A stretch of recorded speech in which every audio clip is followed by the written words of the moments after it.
காஞ்சிபுரத்தை அடுத்த வளத்தூர் கிராமத்தில் அடிப்படை வசதி குறித்து புகார் அளித்த நபரின் குடும்பத்தினரை ஊராட்சி மன்ற தலைவரின் கணவர் தகாத வார்த்தைகளால் வசைபாடியது அதிர்ச்சியை ஏற்படுத்தியது. ஊர்ல தண்ணி வரல லைட் இயர்ல கொடுத்தது உண்மைதான். ஆமா நான் உன் பேர் சொல்ல கொடுக்கலையா? உன் பேர் சொல்ல கொடுக்கல. உன் பேர் சொல்ல கொடுக்கல. உனக்கு என்னடா?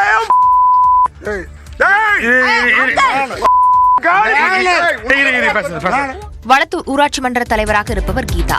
ஊராட்சி மன்ற நிர்வாகத்தில் இவரின் கணவரான திமுக பிரமுகர் மகேந்திரன் மற்றும் மகன் சதீஷ்குமாரின் தலையீடு அதிகமாக இருப்பதால் கிராம வளர்ச்சி திட்டங்கள் முடங்கி கிடப்பதாக பசுபதி என்பவர் முதலமைச்சர் தனிப்பிரிவுக்கும் மாவட்ட ஆட்சியருக்கும் தபால் மூலமாக புகார் அனுப்பியுள்ளார். இதனை அறிந்த கீதாவின் குடும்பத்தினர் பசுபதியின் வீட்டருகே வந்து அவரது குடும்பத்தினரை அவமானப்படுத்தும் விதமாக பேசி கொலை மிரட்டல் விடுத்ததாக கூறப்படுகிறது.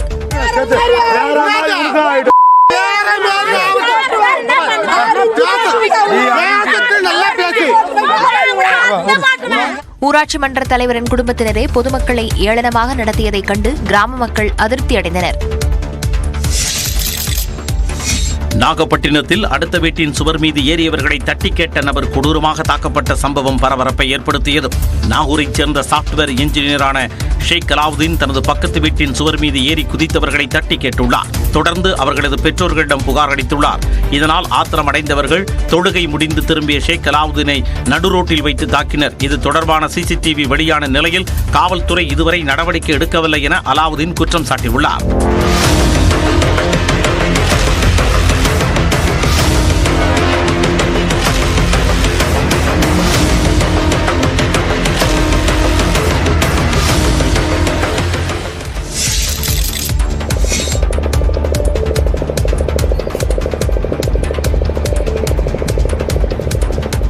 நீங்கள் பார்ப்பது என்னவோ குளமோ ஏரியோ அல்ல, வேதாரண்யத்தில் கடல்தான் சேரும் சகதியுமாக இப்படி காட்சியளிக்கிறது. வங்கக்கடலில் காற்றழுத்த தாழ்வு பகுதி உருவாகியிருப்பதால் புதன்கிழமை முதல் கனமழை பெய்யக்கூடும் என்றும் கடல் சீற்றத்துடன் காணப்படும் என்றும் வானிலை ஆய்வு மையம் அறிவித்திருந்தது. இந்நிலையில் நாகை மாவட்டம் வேதாரண்யம் சன்னதி பகுதியில் திடீரென்று கடல் உள்வாங்கியது. 300 அடி வரை கடல் நீர் உள்வாங்கியதால் அந்த பகுதி சேரும் சகதியுமாக காட்சியளிக்கிறது. கடல் உள்வாங்கியதால் புயல் உள்ளிட்ட இயற்கை சீற்றங்கள் ஏற்படுமோ என்று மீனவர்கள் அச்சமடைந்துள்ளனர்.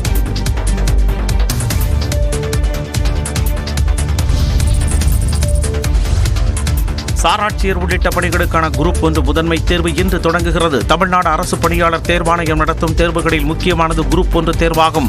சாராட்சியர், காவல்துறை துணை கண்காணிப்பாளர், உதவி ஆணையர்கள் மற்றும் மாவட்ட வேலைவாய்ப்பு அலுவலர் உள்ளிட்ட 90 பணியிடங்களுக்கான முதல் நிலை தேர்வு கடந்த ஜூன் மாதம் நடைபெற்றது.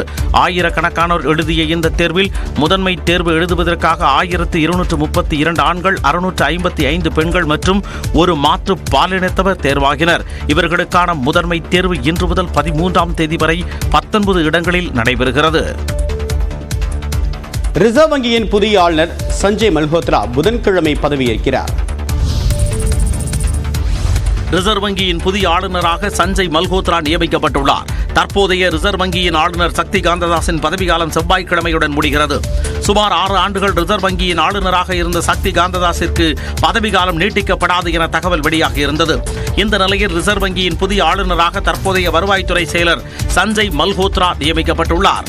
ராஜஸ்தான் மாநிலத்தில் 1990ஆம் ஆண்டு IAS பணியில் சேர்ந்தவர் சஞ்சய் மல்ஹோத்ரா. ரிசர்வ் வங்கியின் புதிய ஆளுநராக சஞ்சய் மல்ஹோத்ரா புதன்கிழமை பொறுப்பேற்க இருக்கிறார். வரும் புதன்கிழமை முதல் 3 ஆண்டுகளுக்கு ரிசர்வ் வங்கியின் ஆளுநராக சஞ்சய் மல்ஹோத்ரா பணியாற்ற இருக்கிறார். ஆதவ் அர்ஜுனாவை விசிகாவில் இருந்து 6 மாத காலத்திற்கு இடைநீக்கம் செய்து அக்கட்சித் தலைவர் திருமாவளவன் உத்தரவிட்டுள்ளார். சென்னையில் நடந்த எல்லோருக்குமான தலைவர் அம்பேத்கர் என்ற புத்தக வெளியீட்டு விழாவில் விசிக துணை பொதுச் செயலாளர் ஆதவ் அர்ஜுனா தாவேக தலைவர் விஜய் முன்னிலையில் தமிழ்நாட்டில் இனி மன்னராட்சிக்கு வேலையில்லை என்று விமர்சித்தார். ஆதவ் அர்ஜுனா இவ்வாறு பேசியது திமுகவினரை கொந்தளிக்க வைத்தது. இந்நிலையில் ஆதவ் அர்ஜுனாவை விசிகாவில் இருந்து 6 மாத காலத்திற்கு இடைநீக்கம் செய்து விசிக தலைவர் தொல் திருமாவளவன் உத்தரவிட்டார். அண்மை நிகழ்வின் பேச்சு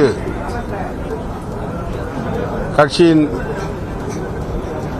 நன்மதிப்புக்கும் தலைமையின் நம்பகத்தன்மைக்கும் எதிராக அமைந்திருந்த சூழலில்தான் கட்சியின் முன்னணி தலைவர்கள் தலைமை நிர்வாகத்தை சார்ந்தவர்களோடு கலந்தாய்வு செய்து 6 மாத காலத்திற்கு அவரை இடைநீக்கம் செய்திருக்கிறோம். திமுக கூட்டணிக்குள் இடையூறு ஏற்படுத்தும் வகையில் ஆதவ் அர்ஜுனா பேசி வந்ததாகவும் திருமாவளவன் குறிப்பிட்டார். தன்னை சஸ்பெண்ட் செய்து திருமாவளவன் எடுத்த நடவடிக்கையை காலத்தின் கரங்களில் ஒப்படைப்பதாக ஆதவ் அர்ஜுனா கூறியுள்ளார். விசிகாவில் இருந்து சஸ்பெண்ட் செய்யப்பட்டது குறித்து ஆதவ் அர்ஜுனா தனது சமூக ஊடக பக்கங்களில் முதல் முறையாக விளக்கமளித்துள்ளார். அதில் தன் கட்சியில் என்ன பணி செய்தேன் என்பதை அடிமட்ட தொண்டர்கள் நன்கு அறிந்திருப்பார்கள் என்ற நம்பிக்கை தனக்கு உள்ளது எனவும் அந்த தொண்டர்களின் குரலாக எப்பொழுதும் இருப்பேன் எனவும் குறிப்பிட்டுள்ளார். விசிக துணை பொதுச் செயலாளர் என்கின்ற பொறுப்பு கடிதம் கிடைக்கப்பெற்ற போது என்ன மனநிலையில் இருந்தேனோ அதே மனநிலையில்தான் இடைநீக்கம் செய்யப்பட்ட போதும் இருப்பதாக ஆதவ் அர்ஜுனா கூறியுள்ளார். ஒடுக்கப்பட்ட மக்களுக்கு அதிகாரம் கிடைத்துவிடக் கூடாது என நினைக்கும் மனநிலைதான் மன்னர் பரம்பரைக்கான மனநிலை என்று சுட்டிக்காட்டியுள்ள ஆதவ் அர்ஜுனா, கருத்தியல் வழியாக தோன்றும் தலைவர்களை மக்களுக்கான ஆட்சியாளர்களாக வழங்க முடியுமே தவிர பிறப்பால் அல்ல என்றும் பதிவிட்டுள்ளார். கருத்தியலை பேசிக்கொண்டு ஊழலை உருவாக்கும் போலி கருத்தியல்வாதிகளை மக்கள் மத்தியில் அடையாளப்படுத்தி காட்டுவோம் எனவும் கட்சி தலைமையின் இந்த நடவடிக்கையை காலத்தின் கரங்களில் ஒப்படைப்பதாகவும் கூறியுள்ளார். இறுதியாக 1000 கைகள் மறைத்தாலும் ஆதவன் மறைவதில்லை எனவும் ஆதவ் அர்ஜுனா குறிப்பிட்டுள்ளார். விசிகவில் இருந்து ஆதவ் அர்ஜுனா நீக்கம் செய்யப்பட்டுள்ள சூழலில் திமுக தனக்கு எந்த அழுத்தமும் தரவில்லை என்று விசிக தலைவர் திருமாவளவன் கூறியுள்ளார். சென்னை தலைமைச் செயலகத்தில் செய்தியாளர்களை சந்தித்த அவர் அம்பேத்கர் குறித்த புத்தக வெளியீட்டு விழாவில் பங்கேற்க வேண்டாம் என தான் சுதந்திரமாகவே முடிவெடுத்ததாக தெரிவித்தார். திமுக தரப்பிலிருந்து எந்த அழுத்தமும் நெருக்கடியும் எமக்கு இல்லை. அதை பற்றி அவர்கள் யாரும் பேசவும் இல்லை. விஜய் அவர்கள் பங்கேற்கிற நிகழ்ச்சியில் நான் பங்கேற்க இயலாது என்று எடுத்த முடிவு சுதந்திரமான முடிவு. விஜய்க்கும் விசிகவுக்கும் எந்த மோதலும் இல்லை எனவும் திருமாவளவன் விளக்கமளித்தார். விடுதலை சிறுத்தைகள் கட்சிக்கும் தமிழக வெற்றி கழகத்திற்கும் எந்த மோதலும் இல்லை. விஜய் அவர்களோடு எங்களுக்கு எந்த சர்ச்சையோ சிக்கலோ ஏற்பட்டதில்லை. அம்பேத்கர் குறித்த புத்தக வெளியீட்டு விழாவில் அரசியல் பேச வேண்டாம் என்று ஆதவ் அர்ஜுனாவிடம் அறிவுறுத்தியதாகவும் திருமாவளவன் குறிப்பிட்டார். வெள்ள நிவாரண நிதியை வழங்கவே முதலமைச்சரை சந்தித்ததாக விசிக தலைவர் திருமாவளவன் தெரிவித்துள்ளார். நியூஸ் 18 தமிழ்நாடு தொலைக்காட்சிக்கு பேட்டியளித்த அவர் ஆதவ் அர்ஜுனா அண்மை காலமாக நிகழ்ச்சிகளில் பங்கேற்கும் போதும் சமூக வலைதளங்களில் விசிகவின் நலன்களுக்கு எதிரான கருத்துக்களை கூறி வந்ததாக தெரிவித்தார். தொடர்ந்து அவர் அண்மை காலமாக சில நிகழ்வுகளில் பங்கேற்கிற போது சொன்ன கருத்துக்கள், சமூக ஊடகங்களில் அவர் பதிவு செய்த கருத்துக்கள் கட்சியின் நலன்களுக்கு எதிராக இருப்பதாக கட்சியின் தலைமை நிர்வாக குழு உணர்ந்தது, நம்பியது. அந்த அடிப்படையில் இந்த நடவடிக்கையை மேற்கொண்டது. முதலமைச்சர் உடனான சந்திப்பு ஏன் என்பது குறித்தும் திருமாவளவன் விளக்கமளித்தார். அது இந்த வெள்ள நிவாரணத்துக்காக 10 லட்சம் நன்கொடை கொடுத்திருக்கோம். கட்சி நிர்வாகிகளுடன் கலந்து ஆலோசித்தே ஆதவ் அர்ஜுனாவை நீக்க முடிவு செய்திருப்பதாகவும் திருமாவளவன் தெரிவித்தார்.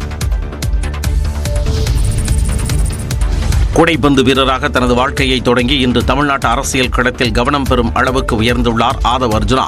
திருச்சியை பூர்வீகமாக கொண்ட இவர் தனது இளம் வயதில் அரசியல் மீதான ஈடுபாடு காரணமாக MCC கல்லூரியில் அரசியல் அறிவியல் பாடப்பிரிவில் பட்டம் பெற்றார். பள்ளி கல்லூரி காலங்களிலேயே கூடைப்பந்து விளையாட்டில் கவனம் செலுத்திய ஆதவ் மாவட்ட மாநில அளவில் ஏராளமான போட்டிகளில் பங்கேற்று பிறகு இந்திய கூடைப்பந்து அணிக்காக விளையாடியுள்ளார். பிறகு தமிழ்நாடு கூடைப்பந்து சங்கத்தின் தலைவர், தமிழ்நாடு ஒலிம்பிக் சங்கத்தின் பொதுச் செயலாளர் என பல்வேறு முக்கிய பொறுப்புகளை வகித்த ஆதவ் அர்ஜுனா இந்திய கூடைப்பந்து சம்மேளனத்தின் தலைவராகவும் பொறுப்பு வகித்து வருகிறார். லாட்டரி அதிபர் மார்டினின் மருமகனான இவர் 2019 மற்றும் 2021 ஆண்டு தேர்தல்களில் பிரபல வியூக வகுப்பாளரான பிரசாந்த் கிஷோருடன் இணைந்து திமுகவுக்காக தேர்தல் பணியாற்றினார். சில கருத்து வேறுபாடுகள் காரணமாக அங்கிருந்து